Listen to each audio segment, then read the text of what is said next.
So welcome to my YouTube channel simple science quick teaching. আজকে আমরা রায়মার্টিন প্রশ্ন বিচিত্রা volume 1 class 10-এর second summative ভৌত বিজ্ঞানের যে নবম স্কুল বা 9 নম্বর স্কুল কামরাবাদ উচ্চ বিদ্যালয় স্কুলের প্রশ্নপত্রের সমাধান দেখে নেব। তোমরা প্রথমে দেখতে পাচ্ছ যে প্রশ্নটি রয়েছে 1 মিলিমোল কার্বন ডাই অক্সাইড মোট পরমাণুর সংখ্যা, এটি হবে এ 0.003 এনএ। কোনটিতে তাপ পরিবাহিতার সঠিক ক্রম? এটি হবে হীরক, তামা, সোনা, লোহা। এরপরে তোমরা দেখতে পাচ্ছ 3 দাগে রয়েছে, তোমরা একটা দেখতে পাচ্ছ এখানে একটা দিয়ে রয়েছে এই সমবায় রয়েছে, সেই সমবায় বর্তনীর তুল্যরোধ কত হবে? এই প্রশ্নটির উত্তর হবে 1 ওহম। ওহমের সূত্রে ধ্রুবক পদ নয় কোনটি? এটা হবে রোধ। তারপরে রয়েছে কোনটি তড়িৎ অবিশ্লেষ্য? এটি হবে সবকটি। কোনটিতে নাইট্রোজেন মৌল নেই? এটি হবে ওলিয়াম। তীব্র তড়িৎ ধনাত্মক ধাতুগুলি নিষ্কাশন করা, এটি হবে তড়িৎ বিশ্লেষণ পদ্ধতিতে। এই 7টি এমসিকিউ হয়ে গেল। এরপরে গ্রুপ বি যে রয়েছে, সেই গ্রুপ বি এর যে প্রশ্নটি রয়েছে, প্রথম প্রশ্ন, প্রদত্ত বিবৃতি সত্য না মিথ্যা লেখো। গ্যাসের আণবিক গুরুত্ব তার বাষ্প ঘনত্বের অর্ধেক। এই প্রশ্নটির উত্তর হবে 2.1 মিথ্যা। এরপরে নেক্সট যে প্রশ্ন রয়েছে যে দৈর্ঘ্য প্রসারণ গুণাঙ্কের এসআই এককটি লেখো। এই দৈর্ঘ্য প্রসারণ গুণাঙ্কের 2.2 দাগের দৈর্ঘ্য প্রসারণ এসআই একক হলো পার কেলভিন। এরপরে 2.3 দাগে রয়েছে যে তরলে আপাত প্রসারণ গুণাঙ্ক প্রকৃত প্রসারণ গুণাঙ্কের মধ্যে কোনটির মান বেশি হয়? 2.3 দাগের উত্তর হবে তরলে প্রকৃত প্রসারণ গুণাঙ্কের মান বেশি হয়। এরপরে 2.3 দাগের অথবা রয়েছে বেলুন ফুলিয়ে রোদে রেখে দিলে ফেটে যায় কেন? এই অথবা প্রশ্নটি তো বেলুনের ভেতরের বাতাস প্রসারিত হওয়ায় আয়তনে বেড়ে যায়, তাই বেলুন ফেটে যায়। এরপরে নেক্সট যে প্রশ্ন রয়েছে যে প্রদত্ত বিবৃতি সত্য না মিথ্যা লেখো। এই 2.4 দাগে এই বিবৃতিটি হবে মিথ্যা। এরপরে নেক্সট যে প্রশ্ন রয়েছে 2.5 দাগে লাইভ তারে আবরণের বর্তমান না বর্ণ কি? এই 2.5 দাগে লাইভ তারে আবরণের বর্তমান বর্ণ হলো বাদামি। এরপরে অথবাতে রয়েছে যে বাল্যচক্রে এসি প্রভাব পাঠালে কি ঘটবে?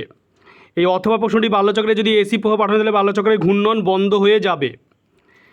এরপরে গ্রুপ বিতে রয়েছে যে তড়িৎ বিশ্লেষণের সময় ক্যাথোডে জারণ না বিজারণ বিক্রিয়া ঘটে? তড়িৎ বিশ্লেষণের সময় ক্যাথোডে বিজারণ বিক্রিয়া ঘটে। এরপরে দেখতে পাচ্ছ যে কপার ধাতুর ওপর সোনার প্রলেপ দিতে তড়িৎ বিশ্লেষণ হিসেবে কী ব্যবহৃত হয়? কপার ধাতুর ওপর সোনার প্রলেপ দিতে তড়িৎ বিশ্লেষণ হিসেবে পটাশিয়াম অরোসায়ানাইডকে ব্যবহার করা হয়। এরপরে 2.7 দাগের পরে অথবা রয়েছে লোহার ওপর জিঙ্ক প্লেটিং এবং এসএন প্লেটিংয়ের মধ্যে কোনটি অধিক কার্যকারী?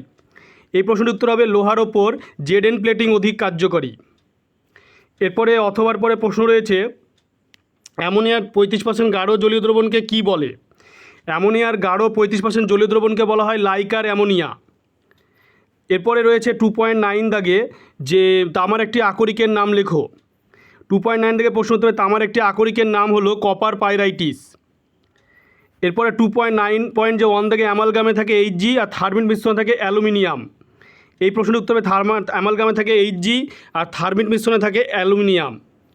এরপরে যে প্রশ্নটি রয়েছে সব আকরিক খনিজ, গ্রুপ সিতে সব আকরিকই খনিজ কিন্তু সব খনিজ আকরিক না, উক্তিটি উদাহরণসহ ব্যাখ্যা করো। তোমরা দেখতে পাচ্ছ যে খনিজ পদার্থ হলো প্রকৃতিগত অজৈব ধাতব যৌগসমূহ যা বিভিন্ন অশুদ্ধির সঙ্গে মিশ্রিত অবস্থায় ভূগর্ভে বা ভূপৃষ্ঠে অবস্থান করে। এই ধাতব যৌগগুলির মধ্যে কেবলমাত্র যেগুলি থেকে স্বল্প ব্যয় এবং সহজ উপায়ে ধাতু নিষ্কাশন করা সম্ভব সেগুলি হলো আকরিক। তোমরা স্ক্রিনশট মেরে এটি লিখে নিতে পারো। এরপরে তোমরা দেখতে পাচ্ছ যে সেকেন্ড যে প্রশ্ন অথবাতে রয়েছে লোহার মরচে নিবারণের উপায়, আর এর মধ্যে কোনটি তড়িৎ পদ্ধতি নিষ্কাশন করা হয়? তো লোহার মরচে নিবারণের উপায়টি হলো লোহার ওপর আলকাতরা বা রঙের প্রলেপ দিলে লোহাকে মরিচা পড়া থেকে রক্ষা করা যায়। আর এদের মধ্যে সোডিয়াম যে ধাতুকে তড়িৎ বিশ্লেষণ পদ্ধতিতে নিষ্কাশন করা হয়। এরপরে নেক্সট যে প্রশ্ন রয়েছে যে হাইড্রোজেন সালফেটের গন্ধ কীরূপ? হাইড্রোজেন সালফেটের গন্ধ হলো পচা ডিমের মতো। ধূমায়মান নাইট্রিক অ্যাসিড কি? এটি হলো ধূমা নাইট্রিক অ্যাসিড হচ্ছে গাঢ় নাইট্রিক অ্যাসিডকে স্টার্চ দ্রবণ সহ পাতিত করলে নাইট্রিক অ্যাসিড আংশিকভাবে বিজারিত হয়ে ডাইনাইট্রোজেন ট্রাইঅক্সাইড ও নাইট্রোজেন ডাইঅক্সাইডে পরিণত হয়। এই N2O3 এবং NO2 মিশ্রিত অ্যাসিডকে ধূমায়মান নাইট্রিক অ্যাসিড বলে। এরপর তোমরা দেখতে পাচ্ছ যে নেক্সট কোশ্চেন রসায়নগার নেসলার বিকারকের গুরুত্ব লেখো।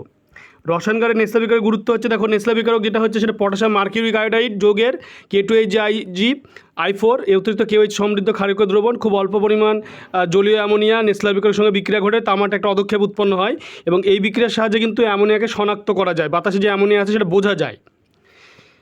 এরপরে যেটি রয়েছে যে ফ্লেমিংয়ের বামহস্ত নিয়মটি লেখো এবং এর একটি প্রয়োগ লেখো। ফ্লেমিংয়ের বামহস্ত নিয়ম তোমরা দেখতে পাচ্ছ যে বাম হাতের বৃদ্ধাঙ্গুলি তর্জনীর মধ্যমকে পরস্পরের সঙ্গে সমকোণে রেখে প্রসারিত করলে যদি তর্জনী চৌম্বক ক্ষেত্রের এবং মধ্যমা তড়িৎ প্রবাহের দিক নির্দেশ করে তো বৃদ্ধাঙ্গুলি পরিবাহীর গতির অভিমুখ কিন্তু নির্দেশ করবে।